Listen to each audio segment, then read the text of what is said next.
Hi, everyone. Welcome to OrTalk. I am Orit Esther Ryder, your host, and I have the honor and pleasure to invite Shoshi Goldstein to be our guest today. It's kind of like a spontaneous OrTalk that came up in conversation between Shoshi and I. And the topic of our OrTalk today is navigating life's crossroads with Torah wisdom and, when the path ahead of us is not so clear, like how do we know that, what direction we're supposed to go? So Shoshi Goldstein is a To'enet Rabbanit, a rabbinic advocate, and is very, very passionate about showing us women the guiding path in terms of confronting challenges in our life and in our marriages.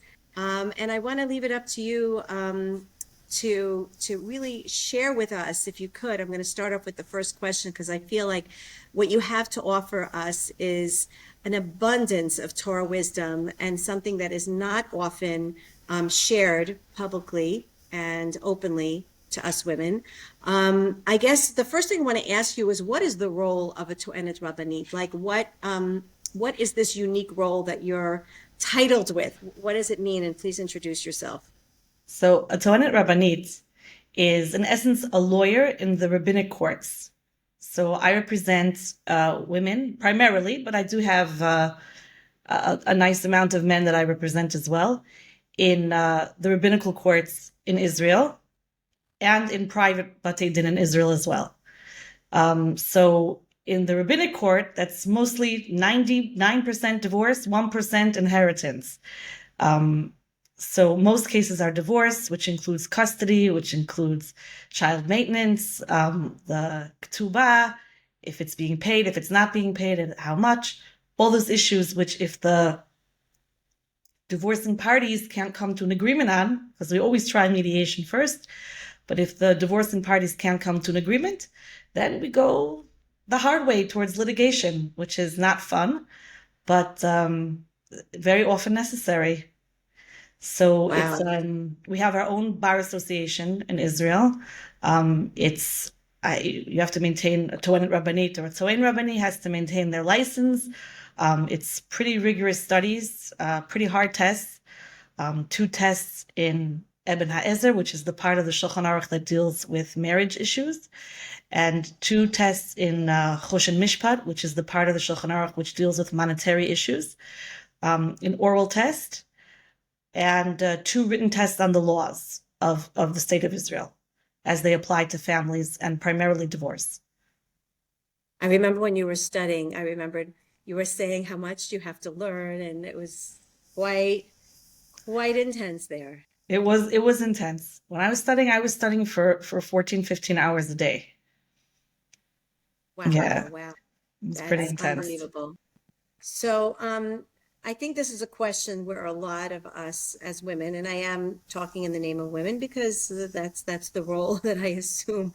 So, as far as us women, when we talk about the idea of marital challenges, where does Emuna take place?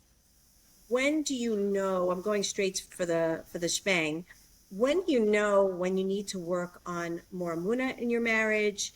When do you assume that you need to be giving more, doing more, assuming a different role? These are some of the most challenging life, difficult questions. But how do you know? Because I know as a practitioner and a mentor for so many women, that is the primary question that I get. Like, how do I know that this is it, that I've had enough and now is the time for me to proceed with separation or divorce? And like, what would you suggest? So a few things. First of all, I want to look at the way that divorce has changed over the years. Divorce used to be something which was almost in frum circles, whether it was dati, modern Orthodox circles, or Haredi circles, Hasidic circles. It was rare. Okay. Right. It was very rare. Today, not only is it not rare, although I mean, we're nowhere near the numbers of the greater American public, which is hovering at 52% for first marriages and 86% for second marriages. Okay. Yeah, that's pretty high. So, Wow. yeah. So we're hovering much lower than that. I can't give you exact numbers. I've tried to get numbers from the Rachman Institute, but their numbers are not exactly, they can tell you how many divorces happen, but they don't record how many marriages in vis-a-vis marriages, right? So the rate of marriage also is declining in Israel and in America. So the numbers, the percentages are a little bit off, but we're getting close to almost 17% of marriages within the state of Israel divorce. And that's a huge jump. Okay, the number. Is that from or is that secular too? So there's no exact recording because they don't record in the Beit Hadin. Are you Dati? Are you Haredi? Are you Chiloni? But based on the cities, like for example, Kiryat Sefer, the rate Right. of divorce in Kiryat Sefer, which is a Haredi city in Israel, doubled by 50%. The rate of divorce in Beitar doubled by 50%. The rate of divorce in Beit Shemesh doubled by 50%, approximately. Okay, I'm not giving you 49 point something, 47, Right. 52, right? Okay, so the rate of divorce in Yerushalayim, the most divorces are done in the city of, for residents of Yerushalayim than in any other place in the country. Now, of course, that's, you know, one of the biggest city in Eretz Yisrael. Okay, we understand that, but it's still a very religious, a traditional city. So we wouldn't expect for the divorce rate to be so high, but it is high. So people are changing in terms of what their ideals of our marriage. And the Lubavitcher Rebbe spoke about this in one of his sichos when somebody asked him then, right? And he was nifter in 1994. So that was, we're already talking about, 31 years ago. So he said this maybe 35 years ago, 40 years ago. I don't remember the exact time. But he said, our souls are in our generation, are souls of Geula. We're souls of redemption. So our souls are not just going to tolerate, they can't tolerate, they're not built to tolerate just survival. They're made to thrive. They're made for love and they're made for connection. So, and in the past, where people stayed in marriages when it wasn't good, but it's better than, being alone. It's loveless, but, if you go back to, I don't know how broad of an audience we're speaking to, but, Fiddler on the Roof, right? Do you love me, right? Well, I wash your clothes, right? I love you, right? I cook your meals. I love you. That is not Right. love anymore, right? That's not what the souls of this generation, who are redemptive souls, who are souls which are more connected to the Geula than they are to the Gullus, are not able to tolerate that loveless relationship. They're seeking love, they're seeking deep connection, they're seeking authenticity. That's why we have so many issues with our youth as well, right? Our youth is looking for love, they're looking for authenticity, because their souls are closer to the Geula than to the Gullus, right? So there's been a primordial shift in the way that our inherent being wants and yearns.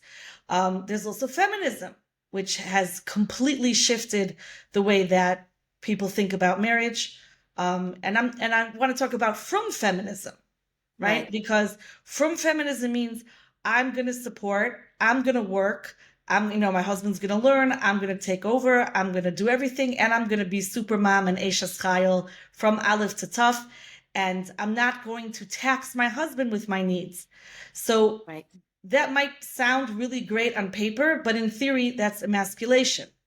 In practicality, that's emasculation. So what is the job of a man now, right? Besides to make Kiddush and Hamotzi and Havdalah, which I got advice once, the only thing you should ever expect from your husband is Kiddush and Havdalah, which in my opinion is really bad advice. Because if that's all you're expecting from your husband, you're not giving him a place to give, right? Wow. I know you teach a lot of deep teaching. So Kabbalah, the man is the giver and the woman is the receiver. So if we're reinventing the wheel and saying, no, I'm going to give, and oh no, I don't need anything from you. I don't need you to take care of me. I don't need you to pay the bills, right? I'm not sure what the ksuba means anymore. I wonder, it's something that I've wondered, how all of these Bachrim who sit and learn for a bunch of years before they get married and they give their wives a ksuba. Did they not read it? Like, do they not know what they just committed to? Like, no clue, right? So It's missing in like the hadracha for the chatan and the kala, that whole guiding session process, besides knowing the halachas of nida, like that part, like what the man was what are we here to give to each other and become with one another. I feel like that whole part totally, has, totally missing. Totally and missing. And I'm hoping I that the think the chatan and opposite is kala. taking place. I think that the system, and I regretfully say that I was once part of this system, right, kind of grooms girls to go into the direction of being codependents and grooms boys towards the direction of being on the narcissistic spectrum. And we encourage that, right? Oh, we'll take care of you. We'll pay your bills. You need support. You're going to work hard and be a mommy. And then, well, what do we expect? Like, we're raising, and I have students when I taught seminary.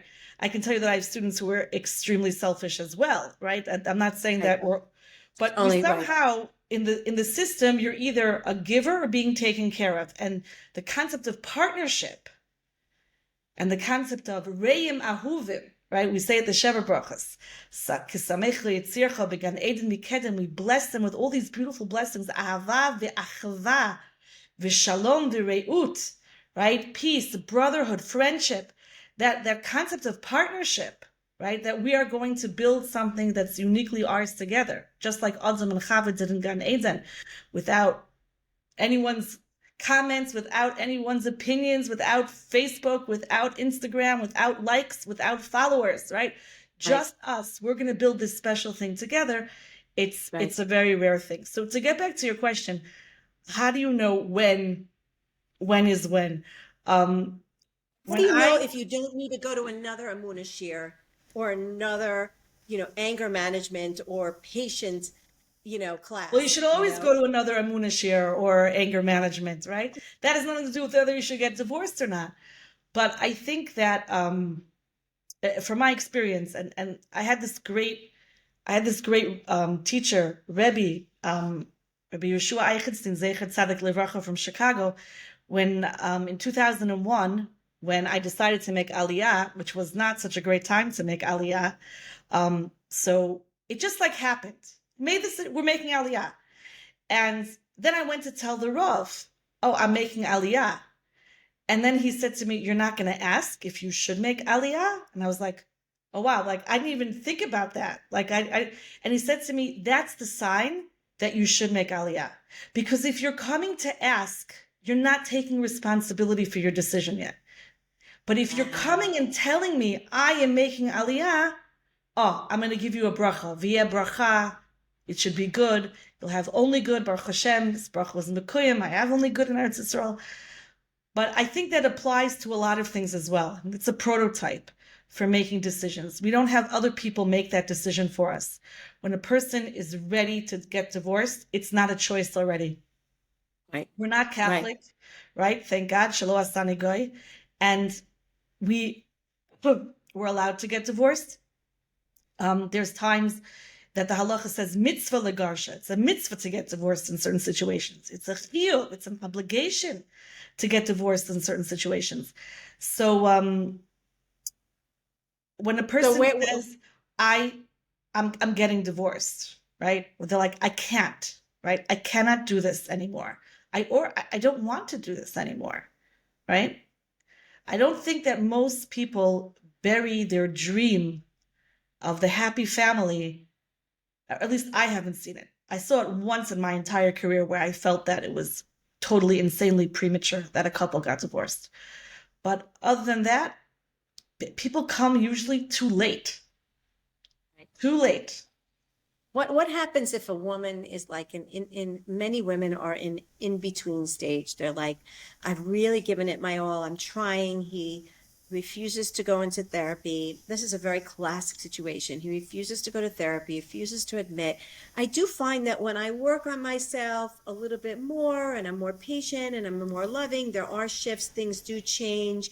And I'm noticing that maybe I can carry this. Maybe I can, carry this marriage, so that, we don't have to end up in divorce. And the Shechina cries on the Mizbeach. So, like, when does a woman know? I know you answered it, but on an emotional healing level, how does she know that she's not just giving up and she's not taking the easy road, quote unquote, out, even though divorce is not an easy road?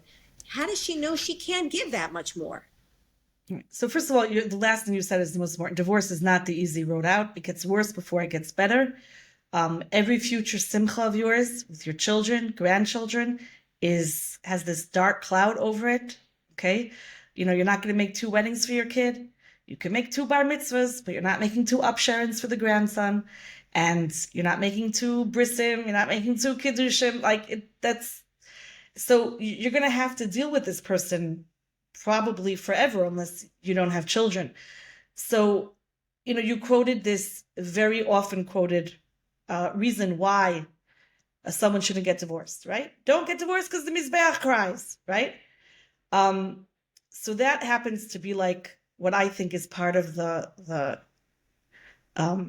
brainwashing of people who are afraid to talk about divorce and who are insecure in their own marriages. Let's analyze that for a minute. The Mizbeach cries. First of all, the Mizbeach is an inanimate object, okay? A person, a human being, is an animate object, is alive. Which is worse, a person constantly crying from pain or a Mizbeach, which is an inanimate object, crying from?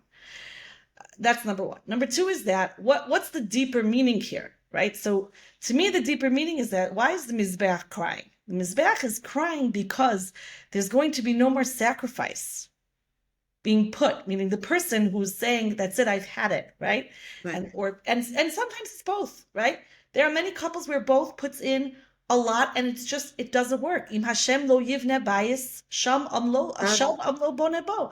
It's min hashemayim, right? You can have 2 people who are 2 very good people and it didn't work, right? They grew apart, they grew too far apart. There's all kinds of reasons why a marriage couldn't work, because in the end of the day, you can put in 1,000% and it has to be HaKadosh Baruch Hu who sustains the marriage. So you have a person or 2 people who are no longer going to be sacrificing. They're no longer going to be doing Mesiras Nefesh. And so therefore the Mizbeach is not going to be fed, right? So therefore the Mizbeach is crying, because where's all the sacrifice going? Now, on that note, I read once such an incredible piece from Rabbi Shais Taub that I clipped out and I've saved it for years. This is like one of his first articles when he wrote in the Ami magazine. And he was someone who was talking about Shalom Bayis and Mesiras Nefesh and Vatranas. And he answered such a clarity that we do not sacrifice for another person. That is called Avodah Zarah. We sacrifice to HaKadosh Baruch Hu. We sacrifice to the Melech Shahashalom Shalo, to the King who peace is his. We do not sacrifice, we do not worship another person. Worshipping, sacrificing in a marriage for the other person, I'm going to do Mesiras Nefesh, I'm going to sacrifice for you, I'm going to make myself smaller and smaller and smaller for you, whether it's my husband or my wife, right? I'm going to make myself smaller and smaller. That is not building a marriage, that's destroying a marriage. If I'm making myself smaller to let the Shechina in, to make space for HaKadosh Baruch Hu, that's Mesiras Nefesh, that's building a marriage. And it's a very fine line, because we have people who are married for 25 years and I don't understand why my husband wants to divorce me. I gave him everything. I have such Mesiras Nefesh. He wanted to move to Zimbabwe. I moved with him to Zimbabwe. He wanted to do this way. I did everything the way he was. And I'm thinking to myself, it's not my place to say anything, really not my place. And I'm like, well, that's exactly why your marriage fell apart, because you were sacrificing to him. He doesn't want you to sacrifice to him. He wants you to be a person. He wants you to have opinions. He wants you to have needs that he can fill. So that's that, like, grooming for codependency piece, right? And that's why I think that a woman who really wants to know, do I really want to get divorced? Can I fix this? Again, every situation is so different. And this is really, this is not one size fits all advice. Not a good idea to take advice from a podcast, but it is a good idea to, engage in intellectual conversation about it. That go through the 12 steps of Codependency Anonymous and see, wait a second, is this me, right? Am I doing this? Am I controlling? Right? Don't forget, the first sin of Chava, of womanhood, was control. You are going to eat this, right? Manipulation.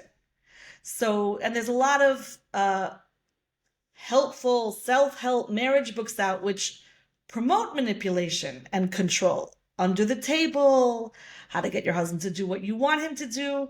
And that's the opposite of partnership. That's the opposite of what I think is the Torah's view on how a marriage should be, where no one controls anybody, but we work together and we can listen and we could hear. And, the pinnacle of what I think is a Torah marriage is Yitzchak and Rivka. In the beginning of Parshas Toldos, it talks about Rivka was bearing, right? So they're davening. Yitzchak is in one corner and Rivka is in the other corner. And it says Vayatar, I don't remember the Nikudot there. And that word, Rashi says, it means like a pitchfork to overturn. And that's actually the word that we use to overturn a ruling in modern Hebrew, an atira. Okay. Mm-hmm. So what was going on there? Yitzchak is midas hadin. Yitzchak doesn't need children. Hashem said we're not having children. If Hashem wanted to give us a child, to give us a child. No child, fine. I serve Hashem. Yitzchak doesn't change whether he has a child or doesn't have a child. His avodah is the same. Rivka, who takes care of Eliezer, who takes care of the animals, who is so compassionate, right? For her not to have a child is death. So Vayater Yitzchak overturned his midos, nochach, to be present with Rivka, his wife, to feel her pain. He doesn't feel pain, but he feels her pain. And that's why his tefillas were answered. And this is the tefillah, noichach, is nishmas kol chai. That here, this is the neshama. He's able to really feel her pain, be noise ba'ol chavero, in the deepest way possible, to overturn his essence, to feel her pain. That is what the Torah is teaching us. This is marriage. This is what marriage means. And this is what people want today. People want understanding. They want partnership. They want to love, and they want to be loved as well. Oh, yeah. I always say it, what one compliment, what one acknowledgement, what one consideration, what one,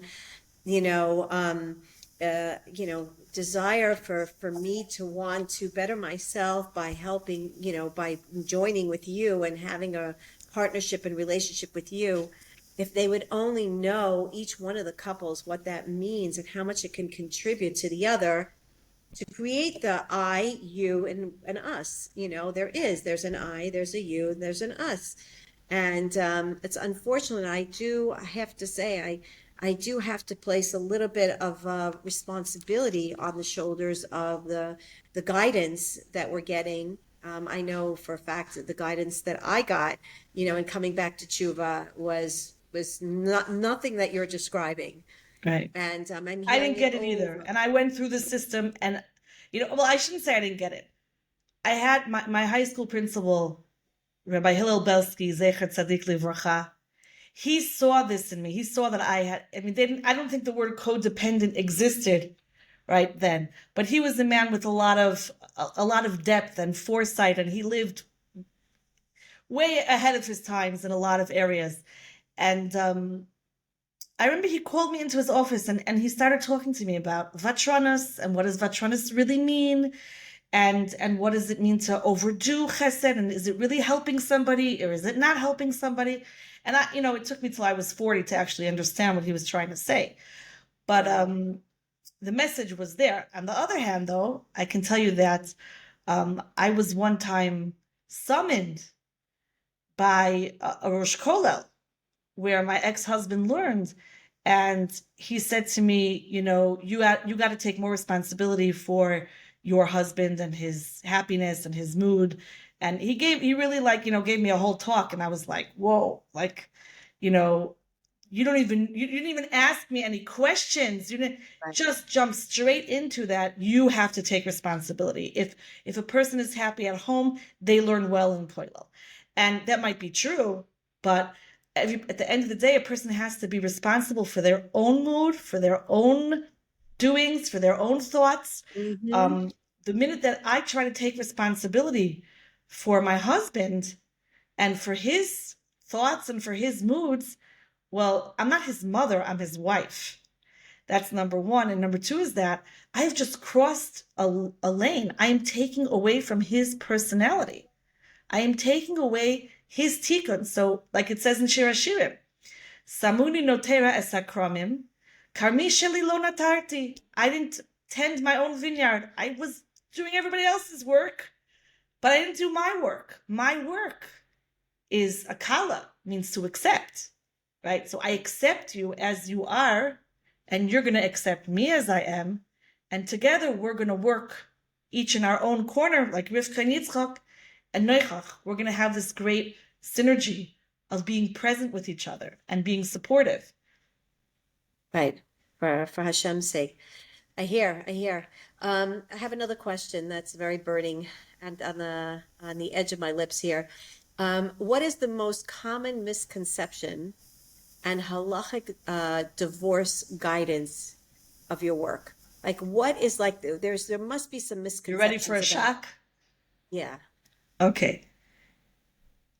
People think that there are more agunot than there are men who are being refused again. And actually, the statistics show that from the cases in the rabbinic court in Israel that are stuck, 60% are men who want to get divorced and the woman refuses to accept a get.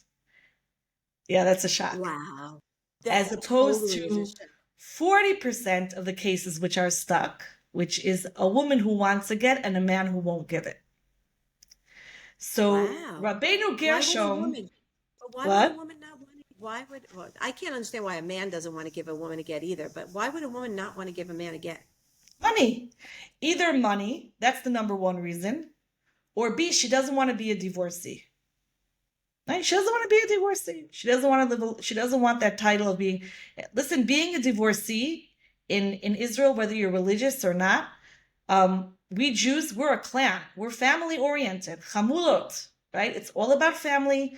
It's all about showing up to an event with somebody. You don't come alone, right? I mean, in a certain sense, it's a little bit easier in the more religious world where there's a mechitza and there's separated and there's men on one side, women on the other side.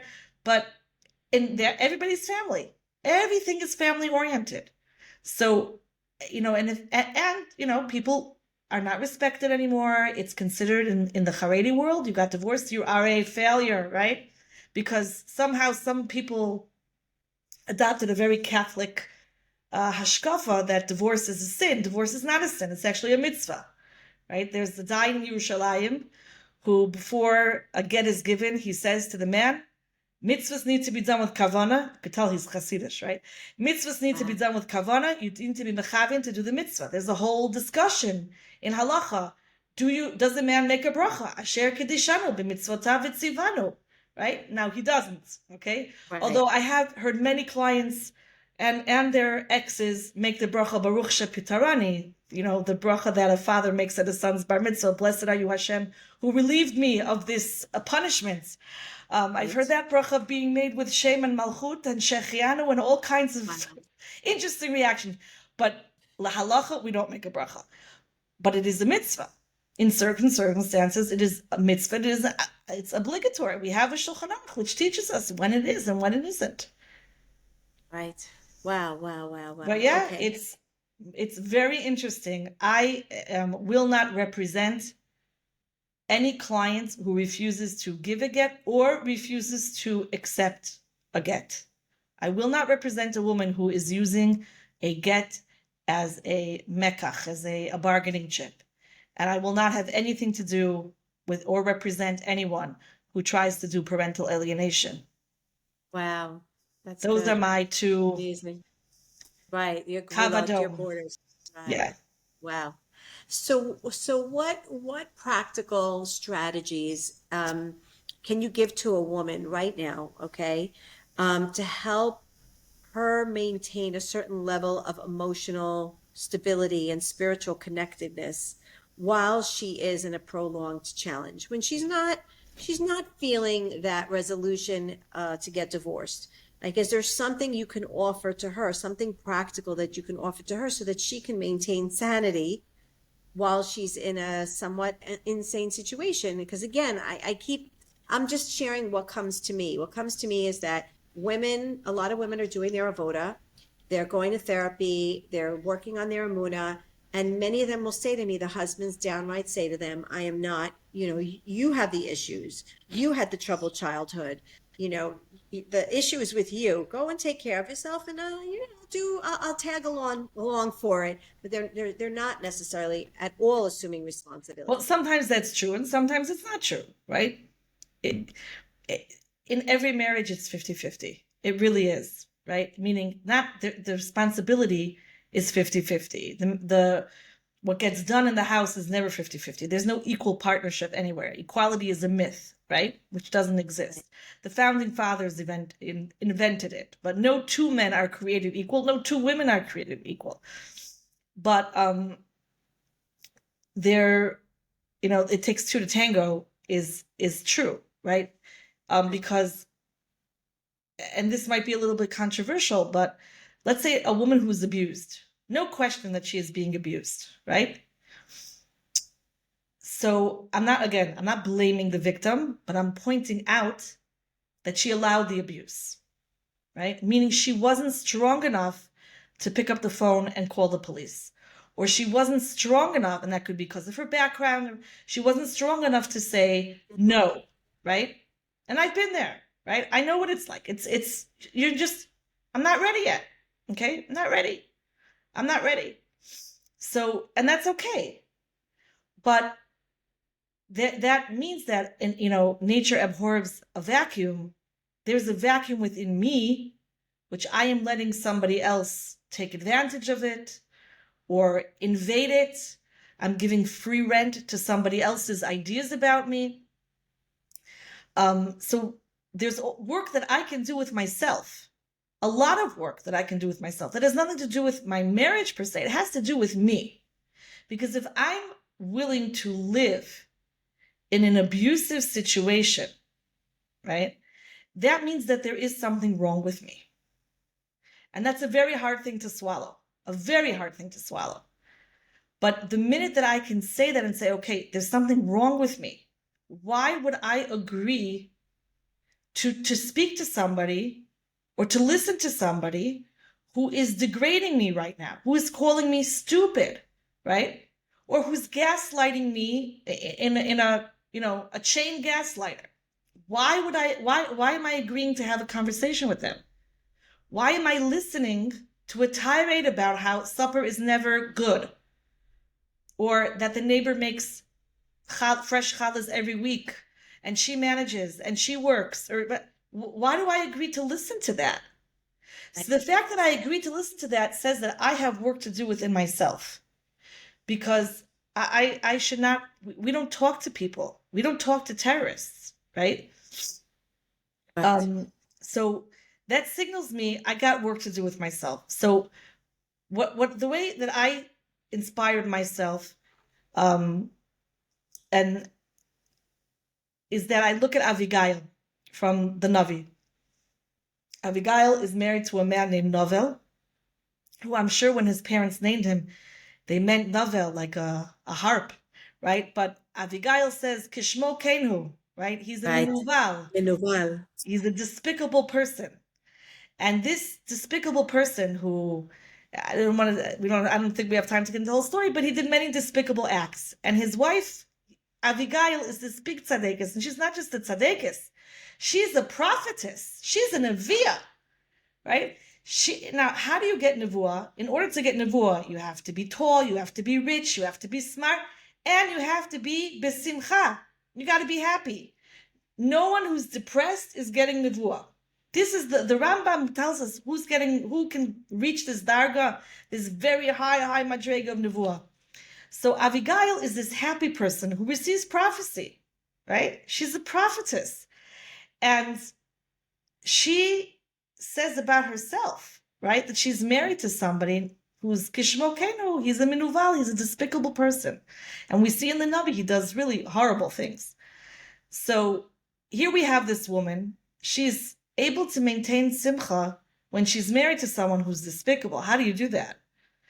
And I think the answer is in her name, just like she said about her husband, Kishmo Kenhu, Kishma Kenhi. She's also her name. Her name is Avi Gil. I find my joy in Hashem. I do not look to other people to bring me joy, to bring me comfort, to bring me love. I am going to get that directly from Hashem. And that takes a lot of work, which I think is done mostly through his bodedus and tefillah, and that a person could contemplate on joy and gratitude and cultivating an attitude of gratitude, even within the very, very difficult circumstances. I mean, all of Klal Yisrael is in difficult circumstances, right? And there's, we could have days, and it's okay to have days where just to pick our head off the pillow, that's wow, right? Good for us, right? We get a tzalash, we get a medal. A medal, thank you.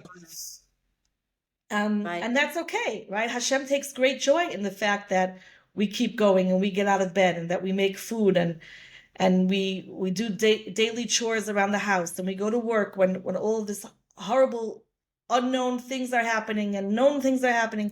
So it's the same way when a person has lahavdil, a terrorist within their house, right? When they're kind of a captive. And that's actually the term the halacha uses. That a woman is not a shvuya, she's not a captive, right? She is not a captive. That's halachic language from the Gemara.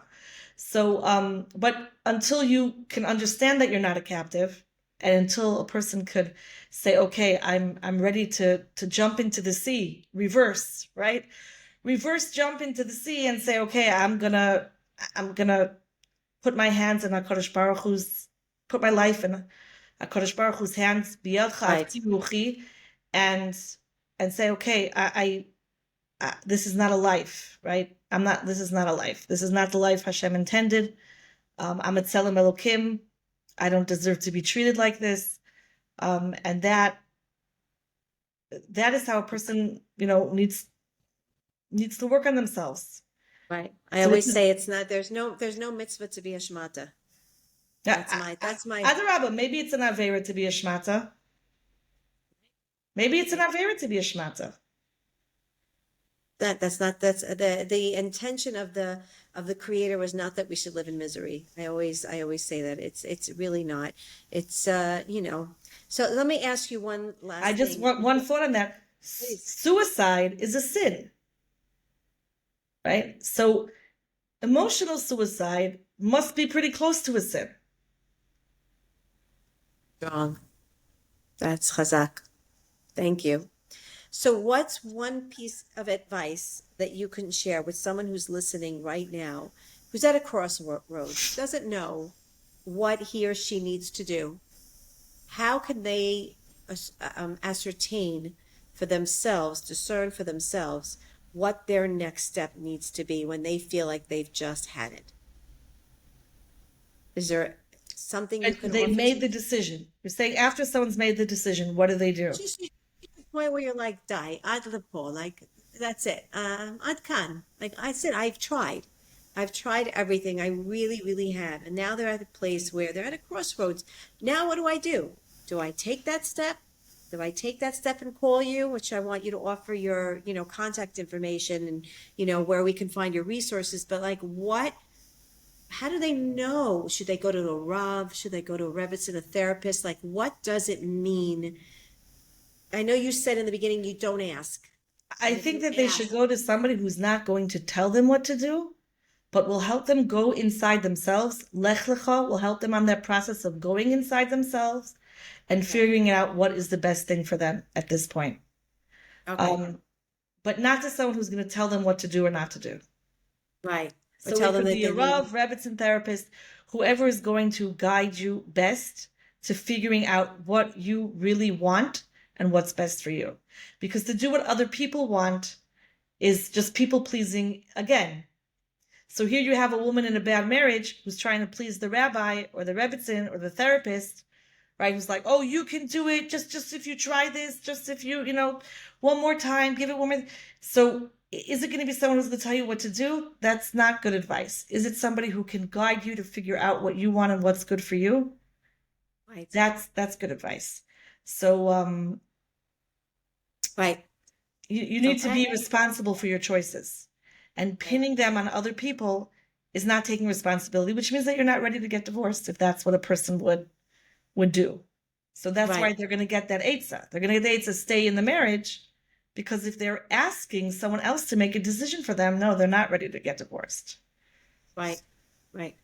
Okay, so I want you to share with the listeners where they can find more information about you in terms of resources, in terms of guidance, in terms of understanding. And again, we're not here to promote divorce.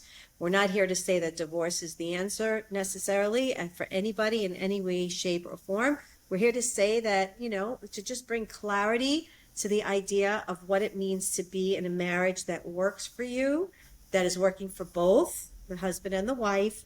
And when does it feel like, what are the signals that are you're at risk, in the sense of you're at emotional risk, right? Am I clarifying that correctly?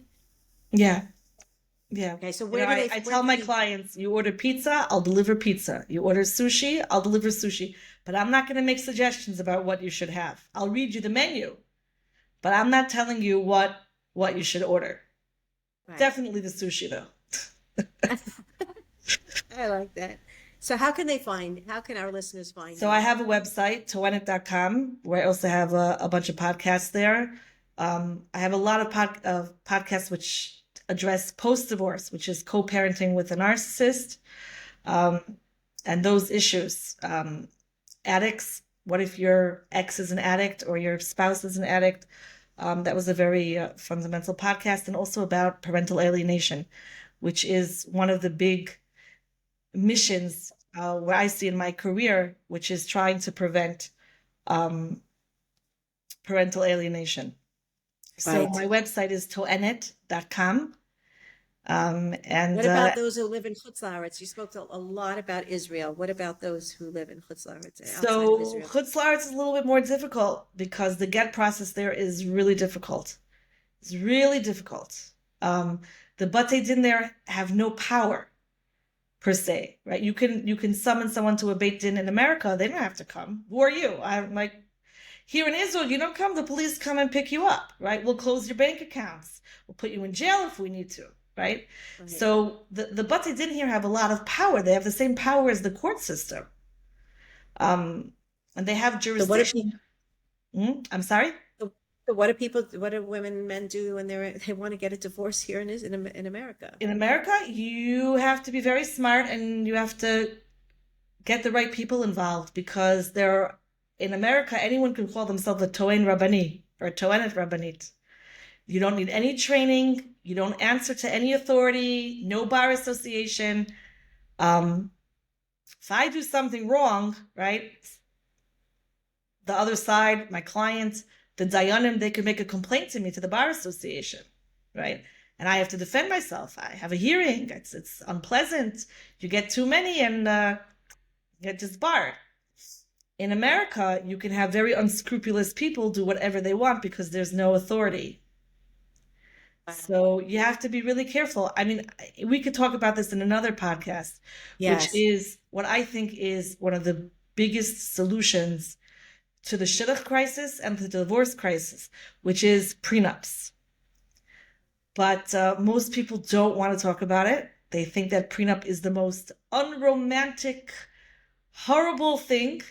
And I think that prenup is actually the solution because besides the statistics which say that people in the general population in the United States, 51, 52% of people who get married get divorced. But people who did prenups, only 25%. That means half. Now, why is that?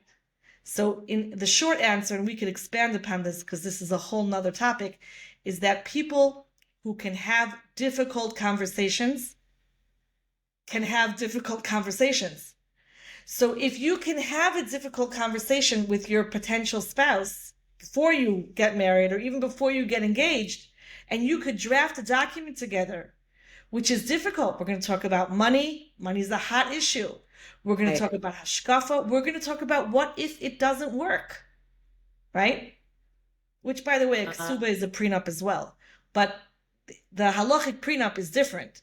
And if we can have this difficult conversation, not our parents having this difficult conversation, but us having this difficult conversation, that is the ultimate litmus test if we are compatible.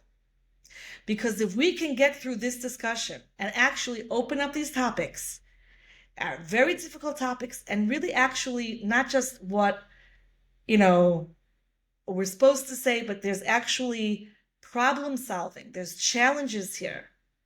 I get a much better view of who I'm marrying and if we're compatible.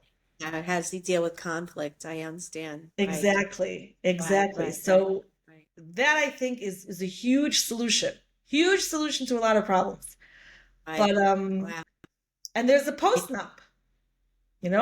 Couples who aren't doing well, they can do a postnup as well and say, okay, you know what, things aren't good. Let's try to fix things. And let's talk about what's going to happen if we can't fix them. Amazing. I think a lot of these options are not readily known, and they're definitely not spoken about. Because in general, divorce lawyers will push for divorce, right? And therapists will push for shalom bayis. In general, not all, right? I certainly don't push for divorce, and I know many therapists who don't push for shalom bayis. They just tell me what you want. It's about you, not about me. Right. It's not about me saving another marriage and putting a feather in my cap, and it's not about me saying, okay, this is my 50th divorce this year. This is about you. So you want to go to the people who are going to see you as you and not just you being a cog in their wheel. Wow. Okay.